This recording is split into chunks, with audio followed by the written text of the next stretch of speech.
A ver, Carlos, ¿vos también tenés el disco rayado?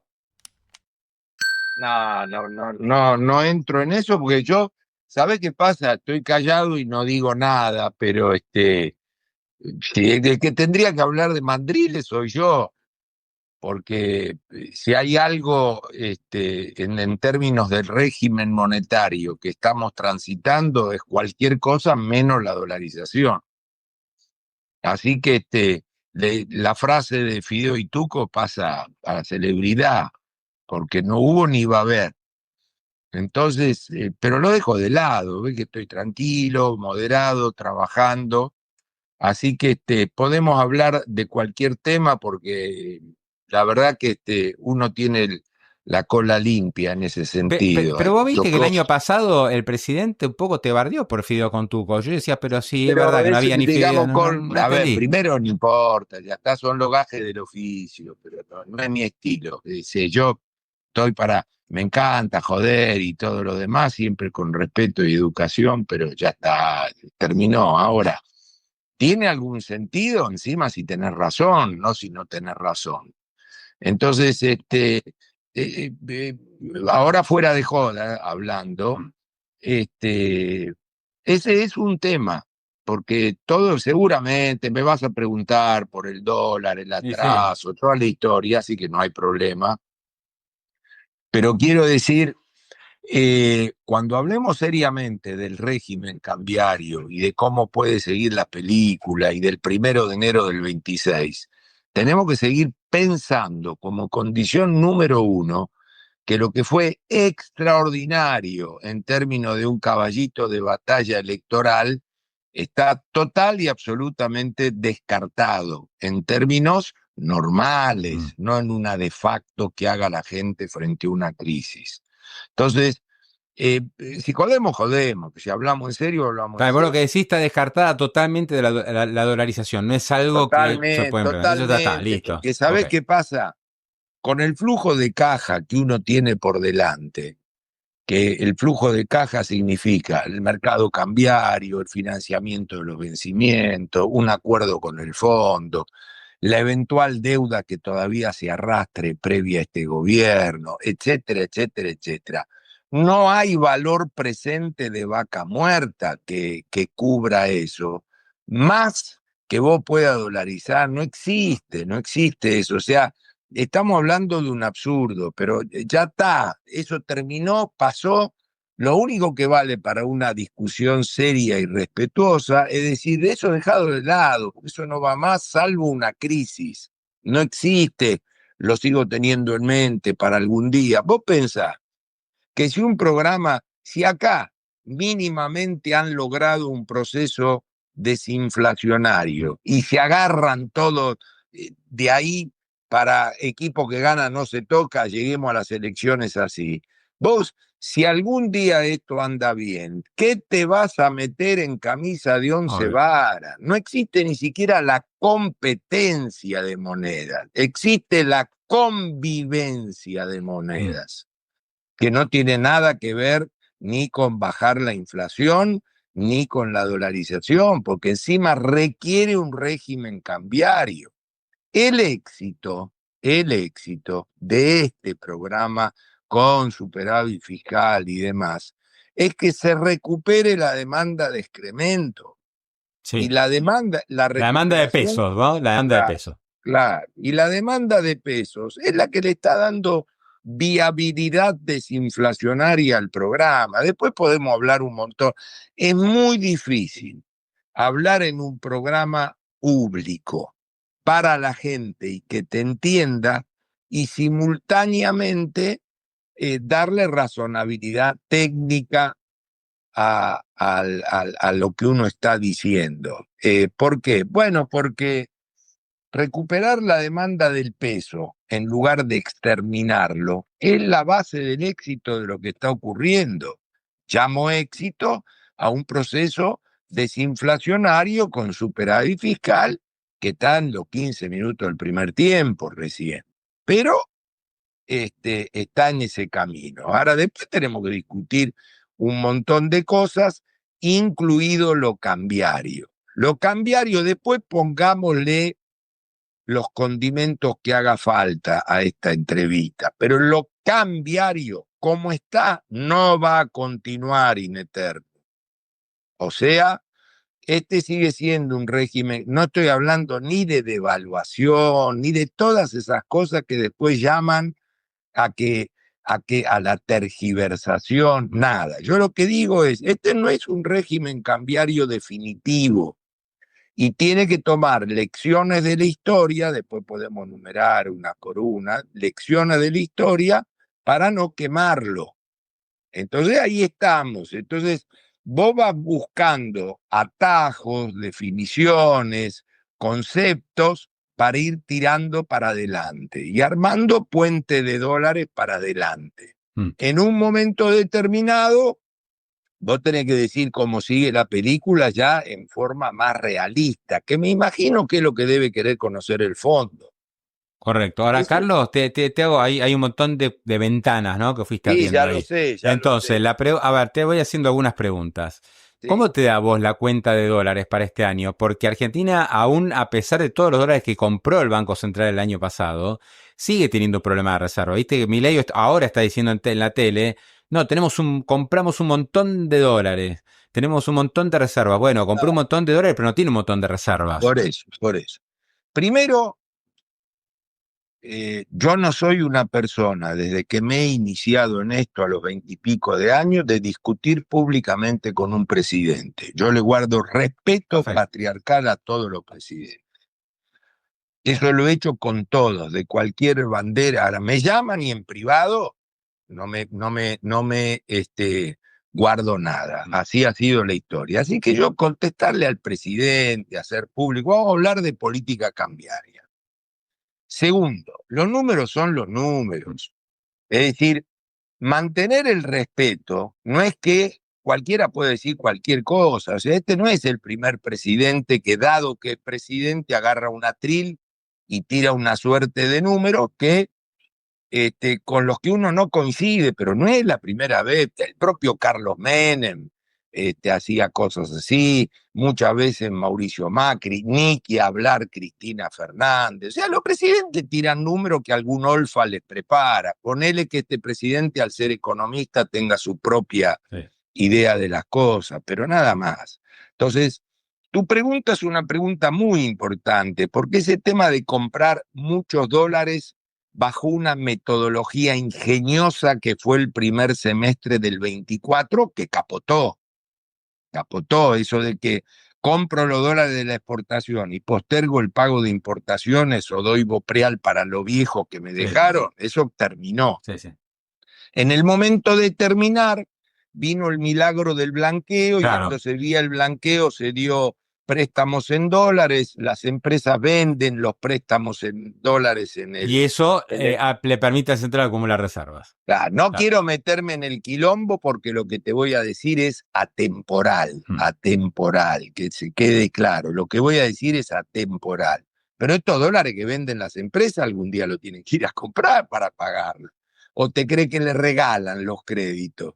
Se lo prestan, lo que pasa es que hoy lo liquidan y lo pagarán en X tiempo, claro. Pero eso es demanda futura de dólares. Entonces, ¿qué ocurre? Vos compraste por el mercado cambiario, tuviste en el 2024, te aclaro porque esto que te voy a decir se lo comen varios y es muy importante, todavía tuviste resabios de ingresos del Fondo Monetario y del BID y el Banco Mundial, positivos, que venían heredados, no de acuerdos nuevos, casi todo. Entonces, la suma de lo que compraste, más la suma de lo que recibiste, menos lo que pagaste, menos los 11.000 negativos que recibiste, todavía da negativo. Eso es el 24, donde vencieron 18.000 millones de dólares. Entonces, menos 11, menos 18, más lo que compraste, más lo que recibiste, te permitió pasar de menos 11 a menos 5, nada más. Entonces, señor Wende ahora quiere hacer lo mismo para el 25. Claro, quiere hacer la cuenta, digamos, hoy faltan todavía 11 meses. ¿Cómo nos da el 2025? Entonces ahí tenemos dos incógnitas. Sí. La primera, que no es para discutir si los boludos se equivocaron. La primera es cuánto tenemos que poner en el mercado cambiario. Y es un mercado cambiario que enero todavía tiene la inercia de préstamo financiero, pero para adelante hubo que dar una suerte de masismo austríaco, de buscarle un nuevo precio a la soja, qué sé yo si será transitorio o será permanente. Igual es un pequeño alivio cuando mirás los pesos por tonelada de soja que recibe el productor a pesos constantes. Lo de Massa era un masazo. Esto todavía es un alivio nada más, pero ¿qué hubo que dar? Y hubo que dar un poco de chimichurri para que el sojero venda. O sea, entramos en la misma tónica. Entonces, ¿qué es lo que ocurre ahí? En un país que, si rebota y si tiene un tipo de cambio acomodado, para no entrar en el quilombo si es atrasado o no, que lo tocamos después, entonces va a subir las importaciones. Quiere decir que vas a un mercado cambiario que va a ser altamente dependiente de flujo de capitales genuino, no de vaca muerta todavía, porque vaca muerta está vivito y coleando y bienvenido, pero no hay valor presente neto de vaca muerta, no. Tienen que entrar esos dólares. Claro, cuando te hablan de vaca muerta, Carlos, perdón que te interrumpa, te hablan en el 2030, digo, falta un montón, claro, para el 2030. Pero si yo recorro con clientes energéticos, petroleros, o la petrolera mixta, YPF y demás, y mi primer pregunta como economista profesional, no como estadista, ni como si fuera Julio María Sanguinetti, preguntando por los próximos 20 años del país, ese es otro rol, es que cuánto entra el mes que viene de esto. Entonces, yo cuando tenemos que hacer la cuenta de Zapatero, no entra el mes que viene. Entonces, ahí hay un primer tema, que es que el mercado cambiario de Argentina todavía es tenso y además, por suerte, no en términos de quebrar empresas, el rebote va a ser importar más. Entonces, vos estás entrando en un mecanismo duro para la competitividad y altamente dependiente de que haya flujo financiero, y el flujo financiero a esta altura de los programas todavía timbea.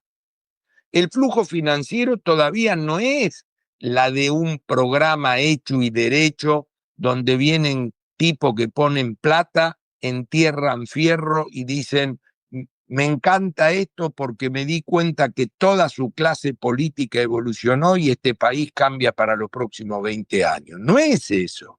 Entonces todavía el flujo financiero es, afortunadamente, digo, afortunadamente, lo único que tiene de opio o cocaína es afortunadamente estos créditos bancarios, porque yo no lo quiero, yo no quiero crédito, yo quería que entrara gente a la zapatería a comprar zapatos. Entonces, el primer número que vos querés armar viene finito, tenso. El segundo número, el que abre la puerta de eso, es el fondo, pero no cuantitativamente, primero simbólicamente. La primera discusión es tener acuerdo. Acuerdo va a haber, porque Argentina, más allá de su ñaña, lo va a buscar. Y porque el fondo no está para jugar en contra de Argentina. La burocracia fondo monetarista, a lo sumo, está esperando el orden de largada político. Pero después, una vez que tenés el orden de largada político, tenemos que discutir por cuánto tiempo y qué plata necesitas. ¿Cuál es el objetivo del fondo? Primero, decir que hay un acuerdo. Y segundo, como mínimo, rascarle plata para pagarles. Si le rascás plata por capital, no pasa nada. Si le rascás plata por intereses, sube la deuda con el fondo. Después viene el tercer mojón, que es si me dan plata para recomprar la deuda, para los pasivos, para la vitrina, todo eso es show. Ahora vos me decís, ¿sirve? Bueno, vení. Después tenés el Banco Mundial y el BID. Sí. Eso va a venir vinculado a qué querés hacer con el proceso de infraestructura. Porque esa ambulancia no es una ambulancia como la del fondo.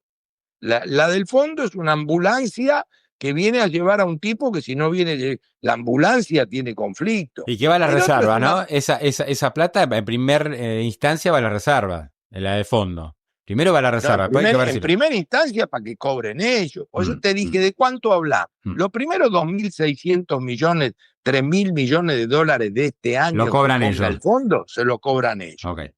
Después, si viene más que eso, el fondo va a decir, va más contra estas condiciones y a vos te conozco, Toto, mirá que esto no lo podés vender. Lo aclara 20 veces, encima todavía hay que aclarar que es un préstamo para el Banco Central, no para el Tesoro. Sí. O sea, puede ser para el Tesoro, pero lo tiene que autorizar el fondo como se lo autorizó a Macri Duhovne, que se lo permitía hacer. Si no, vos no podés ir a recomprar el activo. Lo que pasa, Carlos, bueno, esto no te lo estoy explicando a vos, lo charlo para la audiencia. Caputo le importó un bledo ese compromiso que tenía el gobierno con el fondo en la anterior gestión. Y digo, yo intervengo mal y después doy la explicación. Primero y lo después hago. vino la roja como al pibe de Boca el otro día. Está bien. ¿Y quién lo expulsó después? El propio fondo, Claro. que era Macri. Entonces, por eso te digo, todos esos detalles no son para el atril, pero son detalles que a la hora de los bifes, no es para después decir el mandrilo, lo que estamos acá sentados razonablemente hablando. El tema central es, la Argentina quiere y el fondo no está para jugar en contra. Ahora, después tenemos que ver los detalles. Después viene el BID y el Banco Mundial. Sí. Y después tenés que ver el reganar el acceso. En el reganar el acceso, nobleza obliga, bajaste muy fuerte el riesgo país. Sí. Y se quedó en una posición de mierda para salir al mercado. ¿Por qué? Porque quedó ahí en el límite. O sea, para ganar guita con los bonos es fenómeno, porque te pegaste un viaje de 2.000 a 700. Ahora, después para salir al mercado, que la ripo, que esto, y ni siquiera hago un cargo o una crítica, porque es jodido estar ahí. Y es jodido que las cosas se den. Yo creo, perdón, Carlos, que están ahí viendo de qué manera, qué señal tienen que dar para que Riego País perfore los 500 puntos. Por supuesto. Pero estamos lejos todavía. Por eso, pero acá viene una diferencia notable entre el político, el macroeconomista y el trader. Las señales son genuinas y permanentes. El trader siempre está tentado a encontrar una ingeniería financiera que lo baje. Y siempre encuentra del otro lado del mostrador interlocutores porque tienen la misma sangre azul que ellos. ¿Qué quieren hacer? Negocio. Entonces, yo estoy hablando como macroeconomista. Como macroeconomista, la tasa vale 5. Si el riesgo es 7, 12, estás empeñando el futuro. Pero no es una crítica a este gobierno, es una crítica a 80 años de Argentina. Entonces, ¿qué ocurre? Todavía estoy con tu pregunta. Vos tenés 18 lucas para pagar, que en realidad ya es 18 menos enero. Enero lo paga. Cuando este gobierno dice, tenemos la plata de enero, es que tenemos más reservas negativas que el 31 de diciembre. Lógico. Enero garpaste con reservas netas. Por eso. Entonces, este es el nivel de civilización y razonabilidad que hay que usar para no andar puteándose y a los tiros por los diarios, por los radios y qué sé yo. Entonces, ¿qué ocurre? Recién después de tu cuenta, que es una cuenta de zapatero financiera que me encanta, viene la discusión sobre competitividad, viene la discusión sobre régimen cambiario. ¿Por qué? Porque el superávit fiscal, por más que tenga un modelo con ecuaciones, no me baja mi costo en dólar. El problema de Argentina, en el que entró rápidamente, y dejemos de comparar Martínez de Oz, convertibilidad y qué sé yo, es que la suba de los costos en dólares no tiene nada que ver con el superávit fiscal. Yo puedo hacer un modelo de ecuaciones y de hecho lo hemos pedido a la gente que entiende de ese tema cuando preparábamos un programa. Pero yo no puedo, no estoy en el pizarrón de la universidad para mostrar que merced a una super recesión, depresión y deflación, entonces con superávit fiscal es condición suficiente y necesaria. Eso no es cierto. Eso es para el pizarrón. Eso es para que un pibe se forme y entienda las bondades de tener un superávit fiscal y que el modelo cierre. Sí, sí. Ahora, Carlos, Pero yo no puedo cerrar No, un está modelo bien. real a las pymes. Ahora, te quiero hacer esta pregunta, que es una afirmación que parte del gobierno, que repiten algunos colegas tuyos, míos también, pues soy economista, y que quiero ver si vos estás de acuerdo o no. Que dice, la apreciación cambiaria es producto del éxito del programa. No nos tenemos que asustar. Esto pasa en los países que han logrado estabilizar exitosamente. Sí, pero pasa a varios años del programa. Y Argentina, no solo por vaca muerta, sino por la tenencia de dólares de los argentinos, en un programa con confianza donde ya no depende ni del presidente Milei, sino de que el que venga atrás de él no cambie las reglas de juego como hizo Kirchner con Menem. Ya depende de muchas cosas. Eso es así. El país en el mundo que vive con cuenta corriente negativa, estos días está de moda, es Estados Unidos. ¿Por qué? Porque todos le prestamos dólares. Así que en la teoría del pizarrón, lo que vos acabás de decir, también hay que decírselo a los chicos y a los alumnos. ¿Por qué? Porque es verdad. El superávit fiscal es verdad. Lo que vos me acabás de decir de déficit constante y tipo de cambio o moneda fuerte es verdad. Pero con el paso de los años, con el paso del tiempo, con el paso de la institucionalidad, con el paso de distintas administraciones, viene Boca o River, viene Racing o Independiente y sigue lo mismo. Recién ahí es verdad. Lo que no es verdad es a los 12 meses de un programa donde se putean todo contra todo y resulta que Milei puede ganar las elecciones porque no hay nada enfrente. Entonces, viste ahí ya se te queman un poco los papeles de O todo. sea, a ver, vamos de vuelta.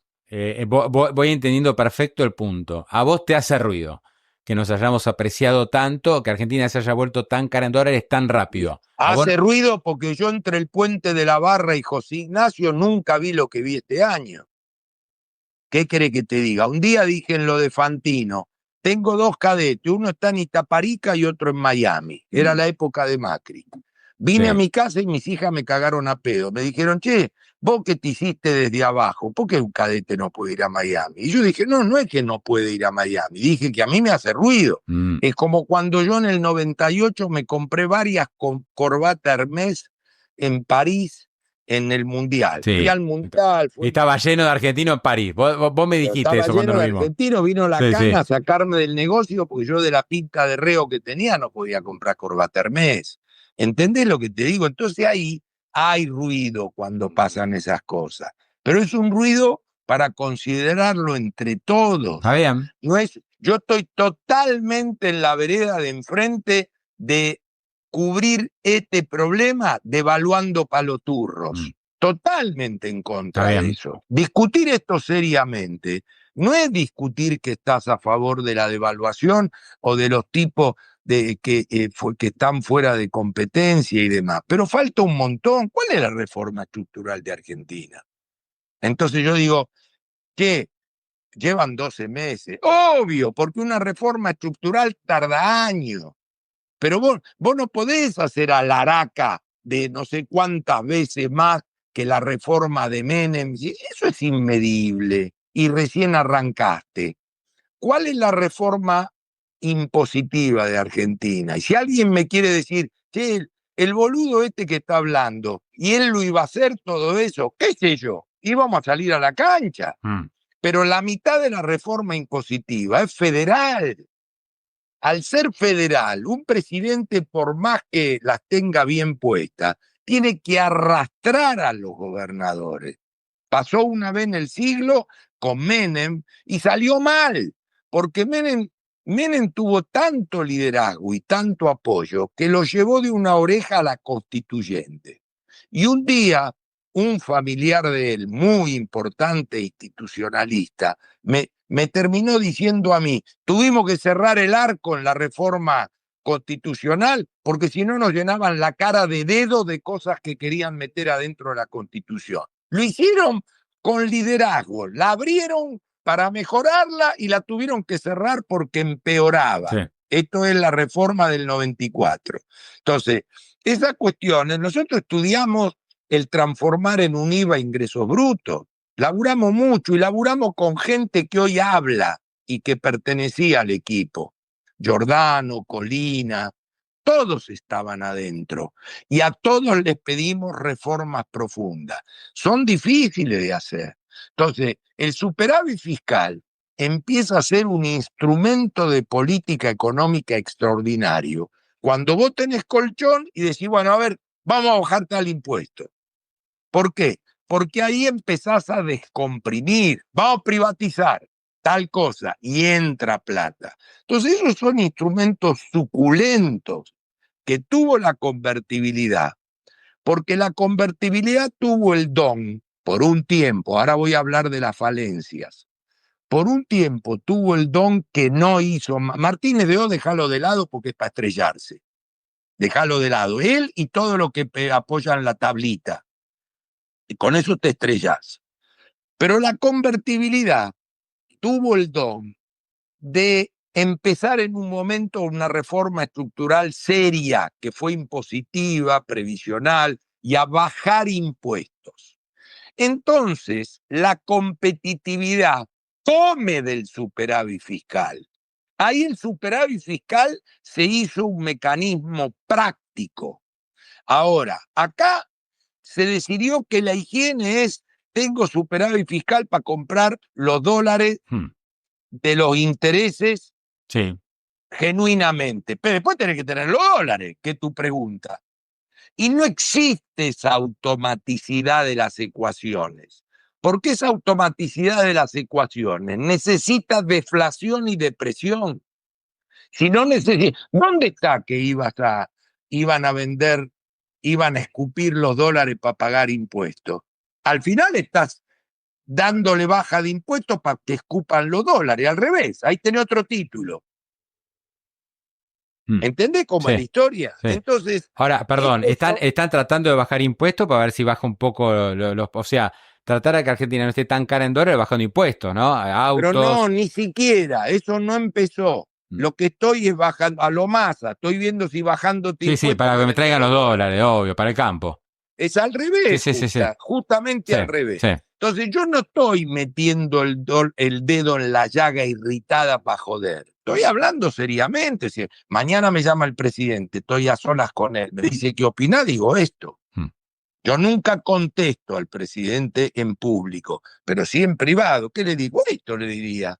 Entonces, ¿qué ocurre?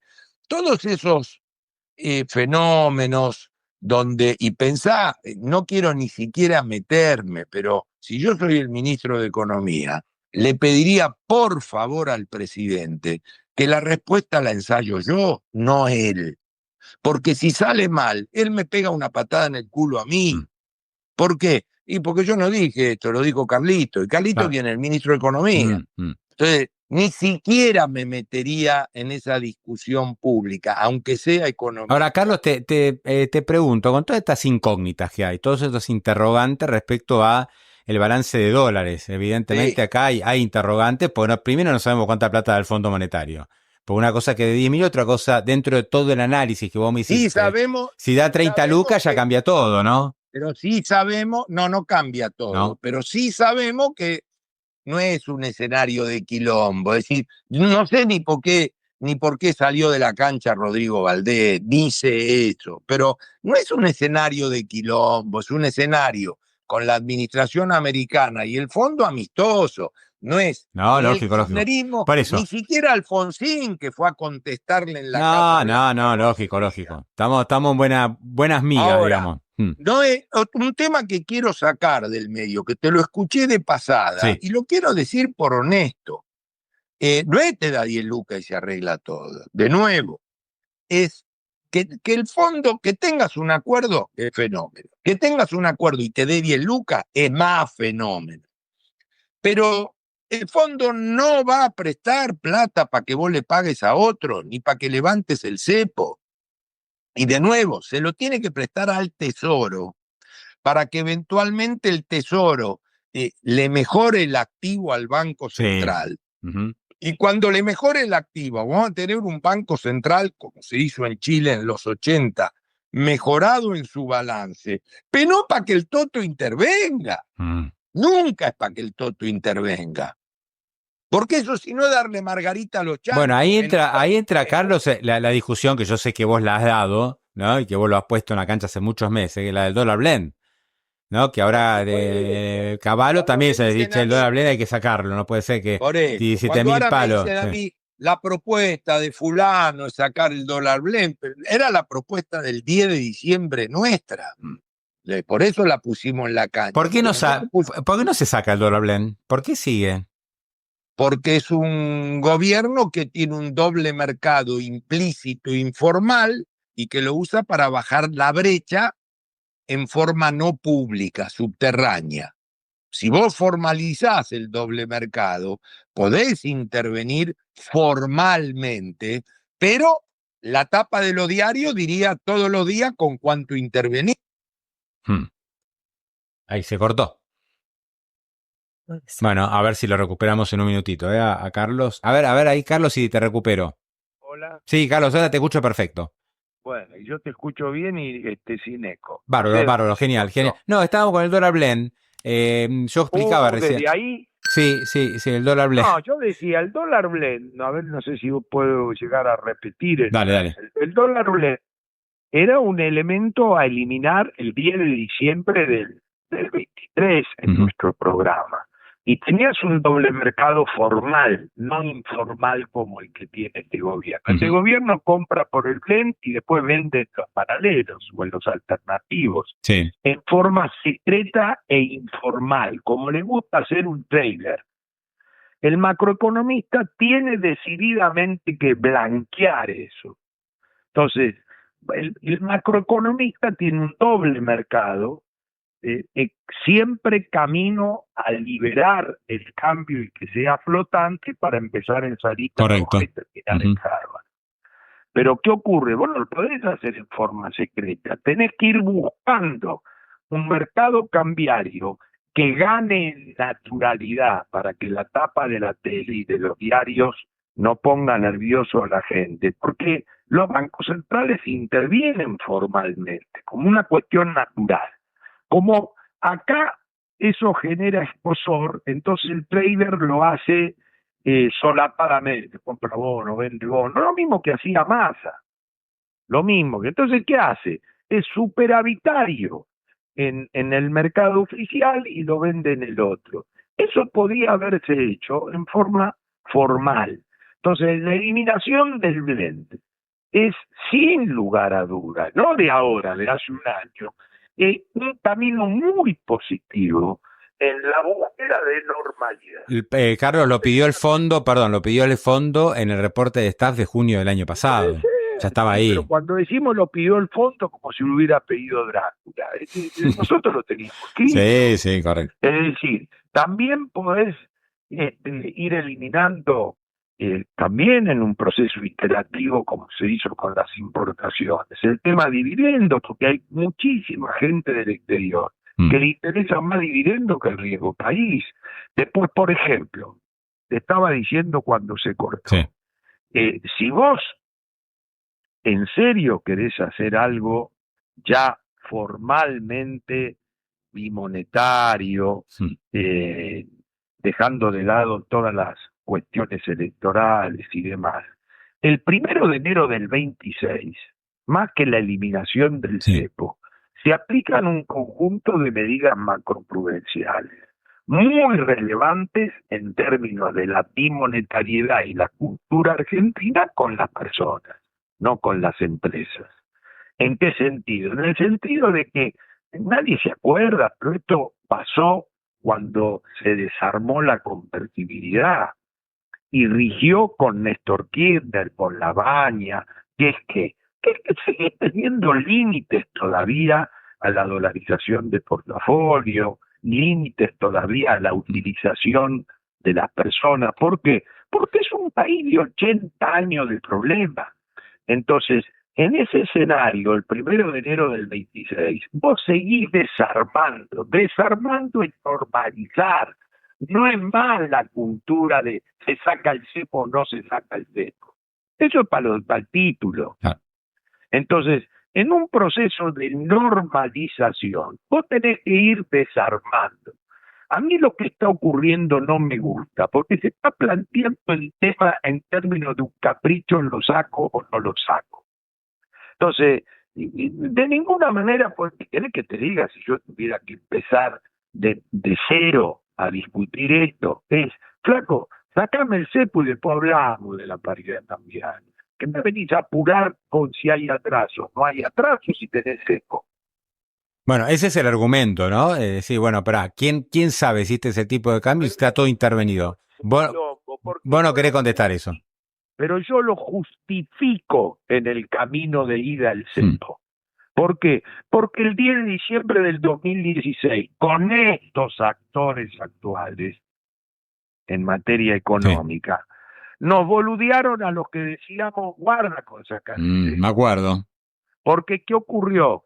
Como los amigos del exterior de la tinta le financiaron la salida del cepo, después cuando se dieron vuelta y se las tomaron, lo dejaron en el quilombo. Vos le decías a Macri, Carlos, mira, sé un poco más cauto con la salida del cepo, sí. Por supuesto, con el presidente tengo 200 charlas. Y a él no le gustaba. Pero hay que tener mucho cuidado porque cuando el presidente escucha a otro economista, empieza el quilombo de que está escuchando, de que enfrente dicen otra cosa. Claro. Entonces, ese tema de alinearse al pedo y qué sé yo, es una cosa que no existe. Vos al final tomás la decisión, pero vos tenés que escuchar todas las campanas. Y mucho más la de gente honesta y razonable que no está en la joda de meterte el tema. O sea, vos lo que sugerís, Carlos, es que el 1 de enero de 2026, a ver, no digo un título para nada, pero digo para entender. 1 de enero de 2026 no va a ser equivalente al 10 de diciembre de 2015. Afortunadamente, si el presidente es vivo, y yo creo que hace gala del pragmatismo que se pasa de rosca, las políticas macroprudenciales de Argentina, hay que ir evaluándolas, mucho más en un país con tradición de bimonetariedad autónoma. La sociedad argentina es bimonetaria porque se le cantó la pelota, no porque un burócrata lo decidió. ¿Por qué te crees que nos montamos nosotros ahí? La bimonetariedad fue el caballito de batalla para la réplica de la dolarización y tiene que ver con la fluidez del nivel de actividad y con aquel que quiere comerciar en dólares, comercia en dólares, pero no tiene nada que ver con un programa de estabilidad, ni desinflacionario, ni con el superávit fiscal, ni con la competitividad, ni con tener una moneda. Hasta que el excremento no sea una moneda seria, no tiene salida la Argentina. Carlos, te hago la última. Yo sé que esto por ahí para alguna empresa que tenés un montón, que te garpan por tus servicios, por supuesto, como corresponde. Dólar junio 2026. Porque yo digo, este año da la sensación que el gobierno va a poder, elecciones mediante, cepo mediante y todo lo que hablamos recién. No, te lo puedo contestar, no voy a tener... sé que me querés preguntar. Eso, junio 2026. Eso, junio 2026. Sí. Desde que mi abuela era soltera. Sí. Una variable consecuencia del resto de la política ya lo sé. macroeconómica. Sí. O sea, lo que yo estoy diciendo es que este régimen y esta discusión no puede continuar. Pero no estoy diciendo va a explotar o no puede continuar. Este régimen no puede. O sea, vamos a pasar a otra cosa, ¿no? No se puede sostener. Vamos a pasar a otra cosa. Después de esto viene otra cosa, no tengan ninguna duda. Pero la cosa que viene no es levanto el cepo. No es eso. Vos tenés que ver cómo vas a ir transformando el régimen cambiario de Argentina, donde va a haber una convivencia natural con el peso, no competencia, convivencia natural. Si te lo voy a contestar de esta manera, si no hay una convivencia natural con el peso en junio del 26, es pa' quilombo. Es pa' quilombo. O porque hubo una dolarización de facto, o porque vale cualquier cosa, o porque seguís con control de cambio. Pero vos ves que se va a usar más el dólar, vos ves que el dólar va a salir más a la cancha que ahora. No lo sabemos, probablemente sí. ¿Vos sabés cuánto cambió la bimonetariedad peruana o uruguaya? 2 mangos con 20.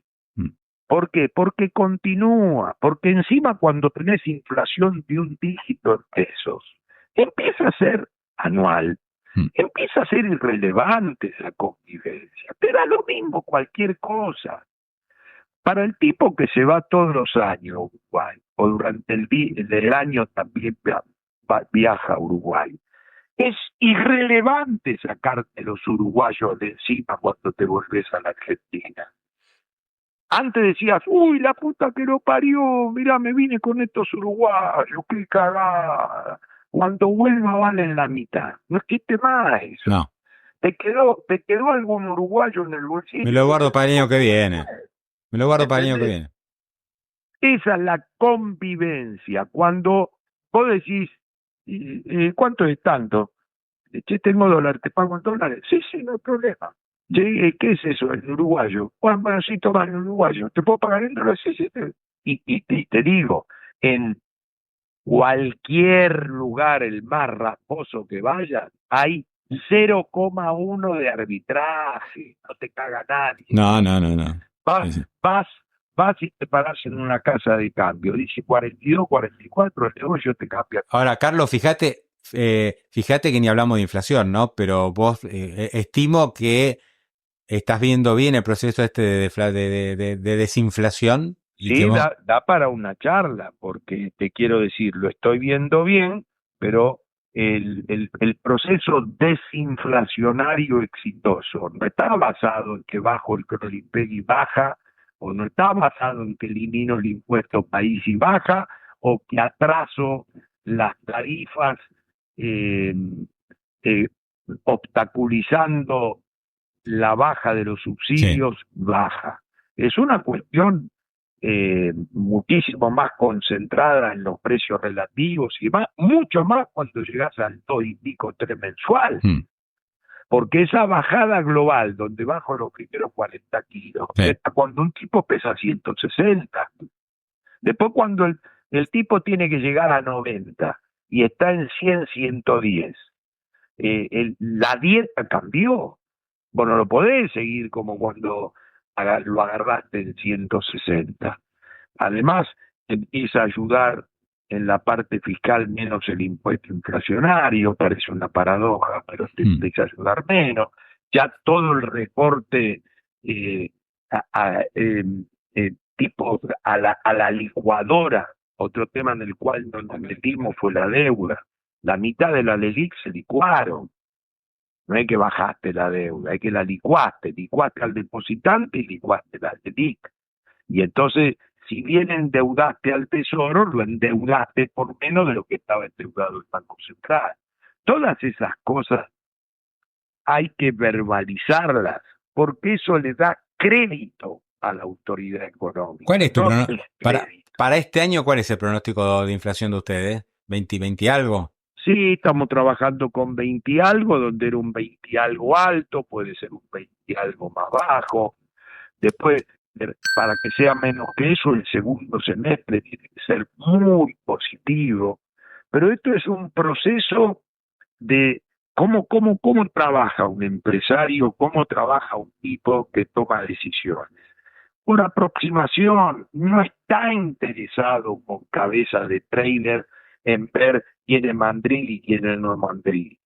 Es saber que va a ser 20 y pico y no 50 y pico. Es saber que para que sea 18 es jodido. Es ver un buen equilibrio entre actividad e inflación. Ese es el formato civilizado y tranquilo de trabajar. Lo demás es para los títulos. Carlos, un placer como siempre, gracias por esta charla. Inauguramos el 2025 con vos, así que Bueno, espectacular. muchísimas gracias por el honor y un abrazo Bueno, grande a todos y espero que sigan los éxitos te deportivos agradezco. normales. Obvio, desde ya. Después ustedes si querés. Desde ya. Abrazo, Carlos, gracias. Chao. Hasta luego. Ahí estaba Carlos Melconian.